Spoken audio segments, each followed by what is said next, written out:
Leeds International School, Form 4, Physics, First Term, Chapter 2 and 3, Forces and Shape, Forces and Movement.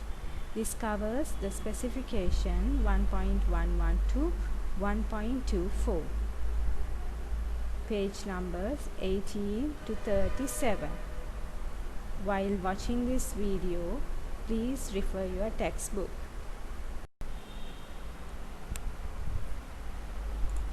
Learning objectives. Describe the effects of forces between bodies such as changes in speed, shape, or direction. Identify different types of force such as gravitational or electrostatic. Understand how vector quantities differ from scalar quantities. Understand that force is a vector quantity. Calculate the resultant force of forces that act along a line. Know that friction is a force that opposes motion. Know and use the relationship between unbalanced force, mass, and acceleration. Know and use the relationship between weight, mass, and gravitational field strength. Know that the stopping distance of a vehicle is made up of the sum of the thinking distance and the braking distance. Describe the factors affecting vehicle stopping distance, including speed, mass, road condition, and reaction time. Describe the forces acting on falling objects and explain why falling objects reach a terminal velocity.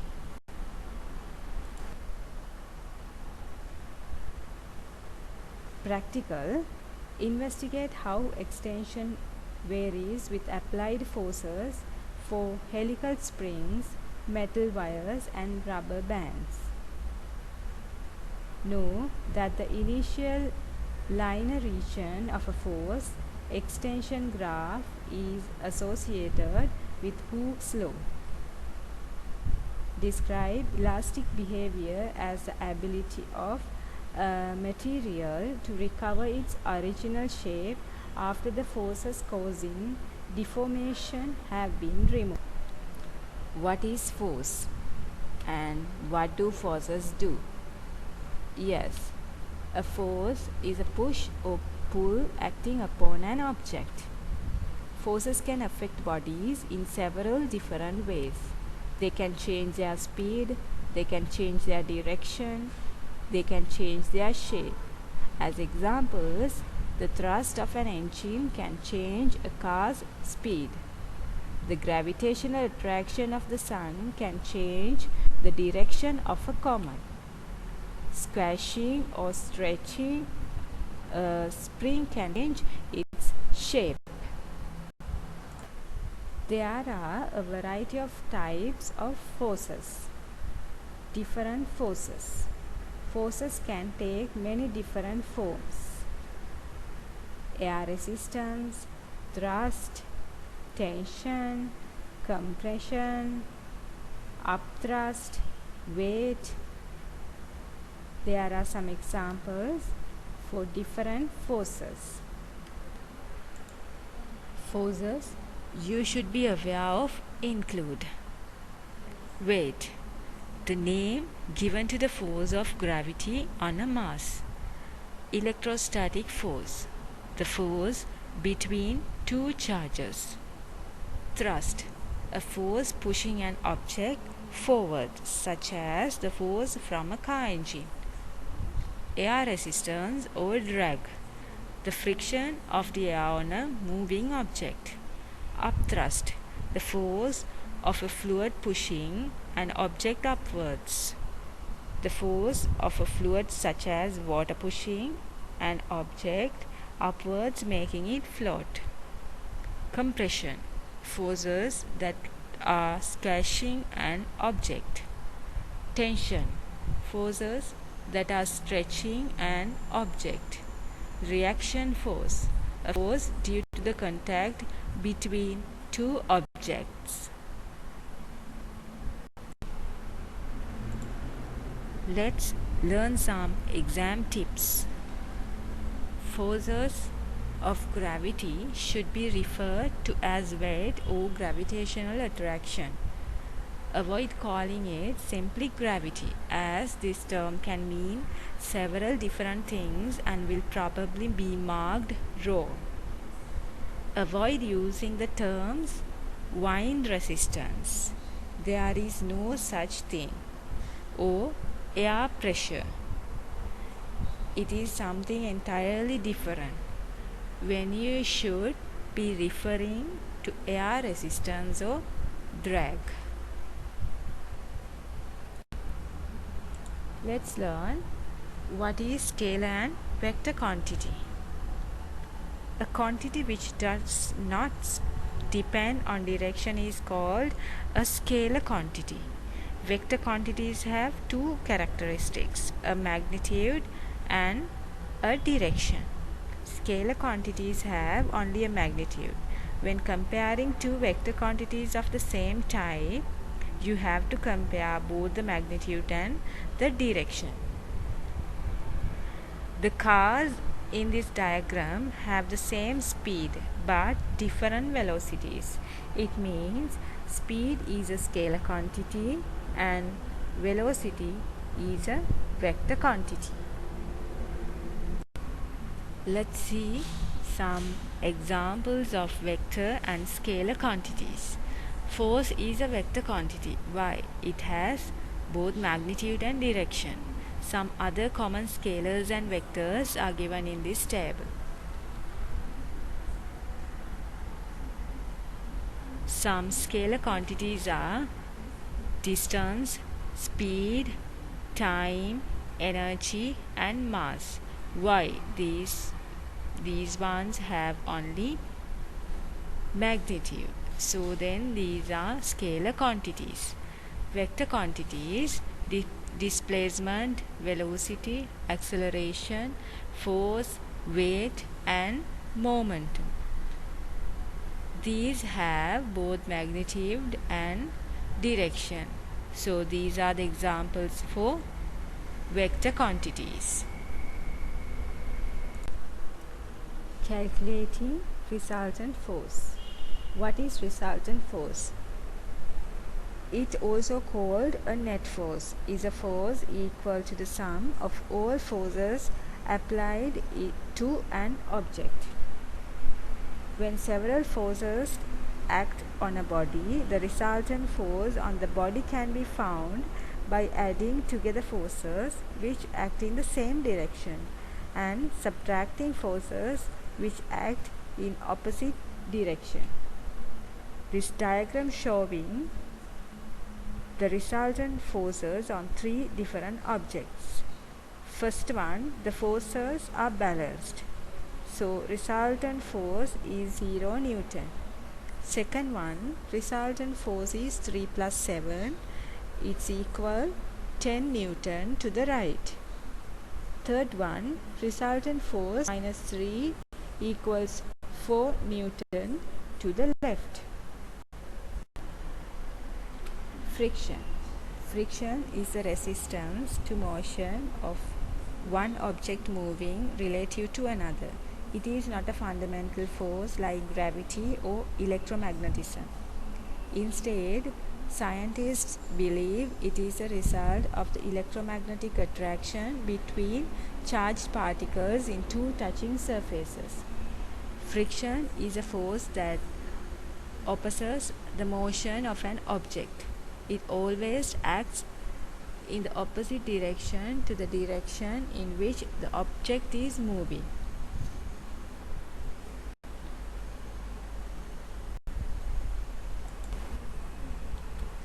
Unbalanced forces.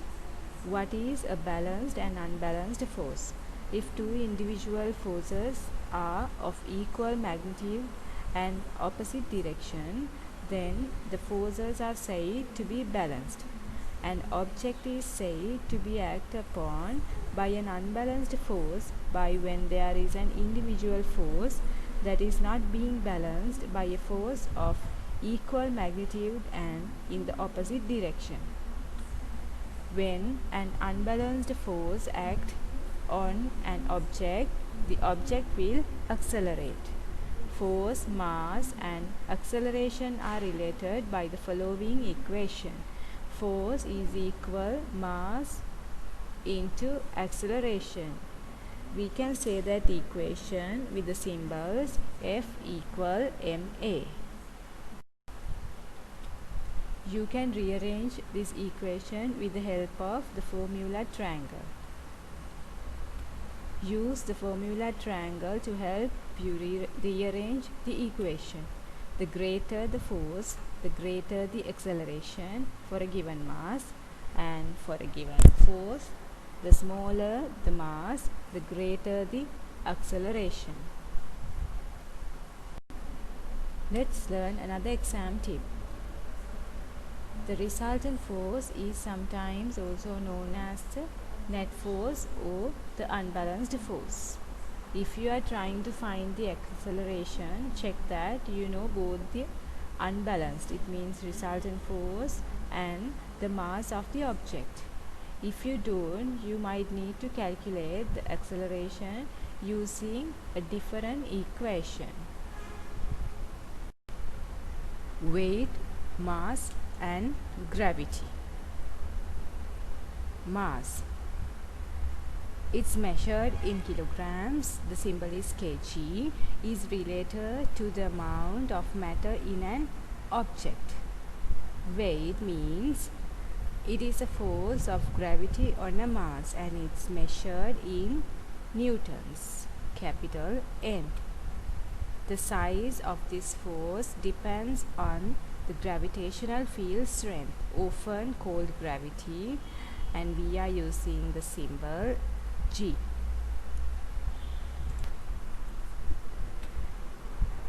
You can rearrange this equation with the help of the formula triangle. That is the formula triangle, and use the formula triangle to help you rearrange the equation. The value of G, it means the gravitational field strength, varies from planet to planet. The gravitational field strength of the Earth is 10 newtons per kilogram. This means an object with a mass of 1 kilogram would be attracted towards the center of the Earth by a force of 10 newton. We feel forces like this as weight. These are another exam tips. Mass is usually measured in kilograms in physics. If it is given in grams, you might need to convert to kilograms by dividing the mass by 100. It is easy to confuse mass and weight, so take care to use each term appropriately. Stopping distance essentials. The stopping distance of a car is the distance it travels in the time it takes to stop in response to some emergency. The stopping distance consists of two. Thinking distance is the distance a vehicle travels in the time it takes for the driver to apply the brakes after releasing their need to stop. Braking distance is the distance a vehicle travels in the time after the driver has applied the brake. So, stopping distance is equal thinking distance plus braking distance.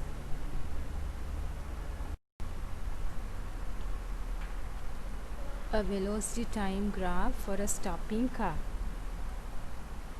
This is what a velocity time graph represents. It helps you calculate reaction time and the time it takes for a vehicle to stop, and also the distance. So if you want to find the distance, you have to find the area of the graph. Factors affecting stopping distance. The main factor affecting the stopping distance of a car is its speed. There are a number of other things, however, that can affect the stopping distance by either increasing the thinking distance or the braking distance. The thinking distance depends on the reaction time of the driver, which could be affected by drugs, alcohol, distractions, and tiredness. The braking distance also depends on the speed of the car, the mass of the car, how worn the brakes and tires are, and the road surface.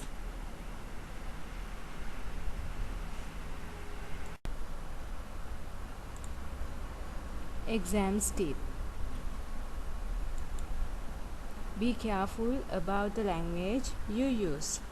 If a question asks you to list a factor that increases the thinking distance, be specific in your answer.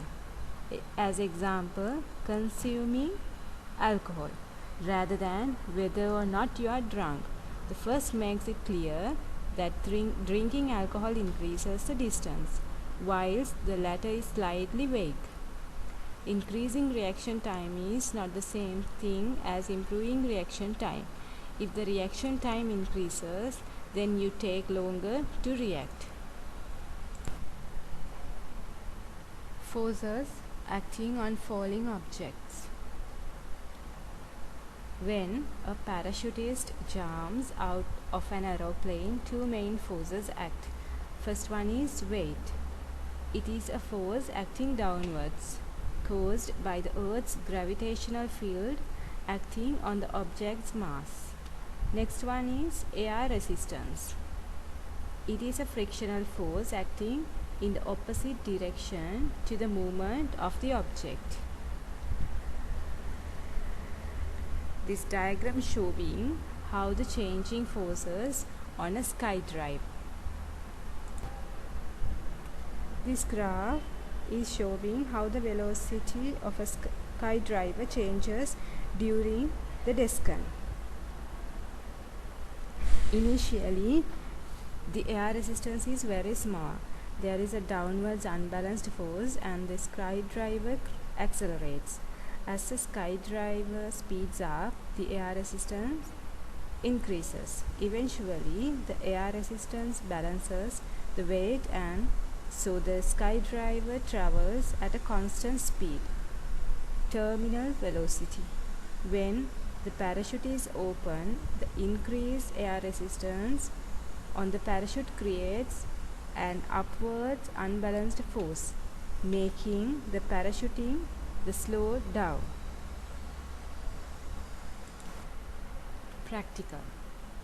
Investigate how extension varies with applied force for helical springs, metal wires, and rubber bands. You could be asked to describe, comment on, or analyze an experiment involving the stretching of a spring, a metal wire, or a rubber band. Usually, this will involve hanging masses from the bottom of the above in order to stretch it and then measuring its new length against a ruler. The accuracy of such an experiment can be improved with the use of a pointer, as can taking the measurement at eye level. Top tips for describing experiments. State what your independent variable is. In this case, its mass. If appropriate, you should also suggest some realistic values for your independent variable. State what your dependent variable is. In this case, it is the length, and describe how you will measure it. It means what equipment will you use? How can you make it as accurate as possible? List any variables that you need to control and explain briefly how you will do so. Finally, state that you will repeat the experiment several times and take an average. An experiment to measure the extension of a spring. Set up the apparatus as shown in the diagram. A single mass is attached to the spring with a pointer attached to the bottom, and the position of the spring is measured against the ruler. The mass and position are recorded in a table. A further mass is added and the new position measured. The above process continues until a total of 7 masses have been added. The masses are then removed and the entire process repeated again until it has been carried out a total of 3 times, and averages can then be taken. Once measurements have been taken, the force on the spring can be found by multiplying the mass of the spring by 10. The extension of the spring can be found by subtracting the original position of the spring from each of the subsequent positions.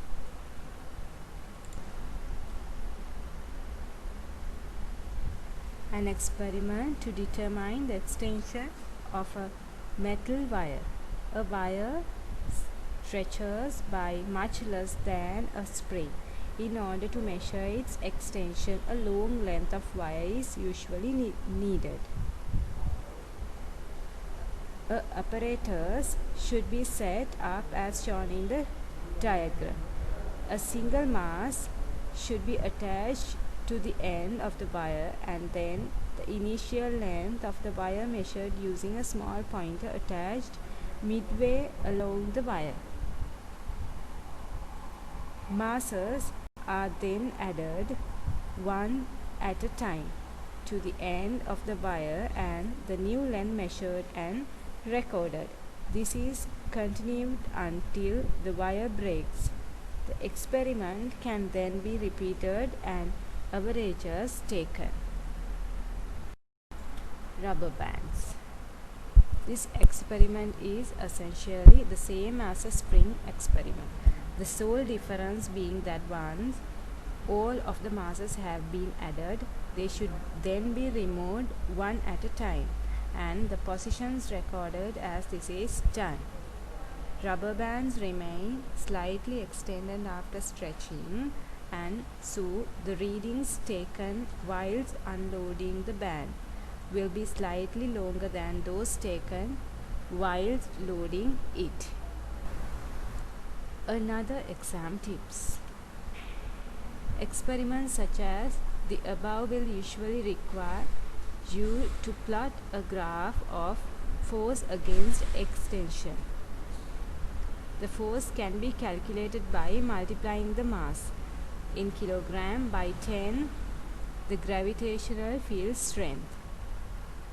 The extension measures how much the object has stretched by and can be found by subtracting the original length from each of the subsequent lengths. A common mistake is to calculate the increase in length by each time instead of the total extension. If each of your extensions is roughly the same, then you might have made this mistake. Hooke's law. What does Hooke's law stated? Hooke's law of elasticity, discovered by the English scientist Robert Hooke in 1660, which states that for relatively small deformations of an object, the displacement or size of the deformation is directly proportional to the deforming force or load. Simply, the extension of a spring is proportional to the applied force.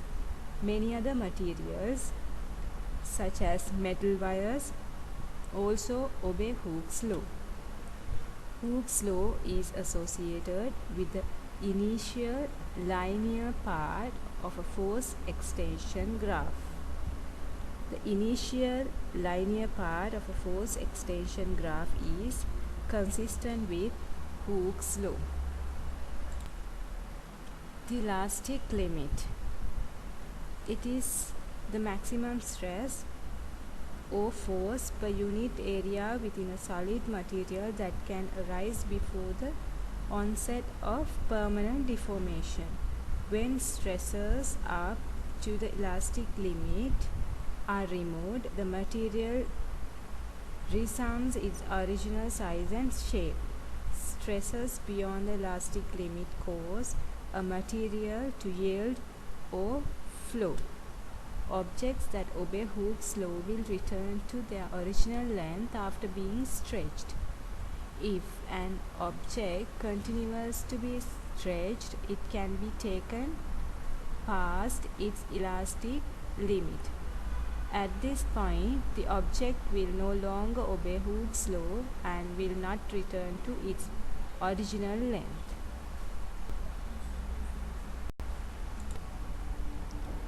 Exam tips. A relationship is said to be proportional if the graph is a straight line going through the origin. If a graph is a straight line but does not go through the origin, the relationship is said to be linear. Thank you for watching this video.